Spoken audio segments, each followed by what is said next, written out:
Hello மக்களே, how are you all? இன்றைக்கி நான் கொண்டு வந்திருக்கிறது ஒரு சூப்பர் ப்ராடக்ட்டு. நம்ம காரில் சார்ஜ் பண்ணுறதுக்கான ஒரு அடாப்டர். நம்ம யூஸ்வலாக காரெல்லாம் நம்ம எடுத்துகிட்டு போகும்போது நம்மக்கிட்ட இருக்கிற யூஎஸ்பியில் தான் வந்துட்டு நம்ம சார்ஜ் போடுவோம். அது ரொம்ப ஸ்லோவாக சார்ஜ் ஆகும். பட் நான் இப்போ கொண்டு வந்திருக்கிற ப்ராடக்ட் வந்து 12 வோல்ட்லேயே வந்து நம்மளால் சார்ஜ் பண்ணிக்க முடியும். அதுக்கான ஒரு பவர் அடாப்டர் தான் இது. 12 வோல்ட் சாக்கெட்டில் நம்ம இதை ஃபிக்ஸ் பண்ணிவிட்டு நம்ம இதை வந்து பவர் ஆன் பண்ணிடலாம். இதில் நமக்கு ஒரு மெயின் அட்வான்டேஜே வந்து என்னென்னா 5 ஆம்ஸ் சாக்கெட்டும் நமக்கு கொடுத்துருக்கான். So not only for mobiles, நீங்கள் லேப்டாப்பும் இதில் நீங்கள் தாராளமாக சார்ஜ் பண்ணிக்கலாம். இதை நீங்கள் வந்து ஃபிக்ஸ் பண்ண உடனே அவனே உள்ளே வந்து சேஃப்டிக்கு ஒரு பவர் ஆன் பொசிஷனும் கொடுத்துருக்கான். ஸோ தட் இது எப்போவுமே வந்து ஆன்லேயே இருக்காது.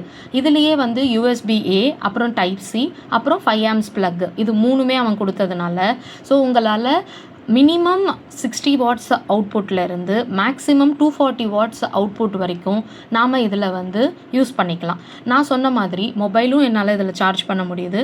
அதே மாதிரி என்னோடய லேப்டாப்புக்கும் இதை வந்து நான் சார்ஜ் பண்ணி யூஸ் பண்ணுறேன். சார்ஜ் பண்ண உடனே நமக்கு வந்து சார்ஜிங் ஸ்டார்ட் ஆகிடும். அண்ட் நீங்கள் இதை வந்து எப்படிரா கார் பேட்ரி ஏதாவது இதாகும்னா ரன்னிங் காரில் நீங்கள் வந்து இதை யூஸ் பண்ணிக்கலாம், ஒரு பிரச்சனையும் இல்லை. அதே மாதிரி உங்களுக்கு இந்த ப்ராடக்ட் தேவைப்படுது, இதெல்லாம் உங்களுக்கு யூஸ்ஃபுல்லாக வேணும், ஆர் நான் லாங் ட்ராவல் பண்ணுவேன் அப்படின்னு தோணுச்சுன்னா என்ன ஃபாலோ பண்ணிவிட்டு கமெண்ட் பண்ணுங்கள், லிங்க்கை அனுப்புகிறேன். பாய்.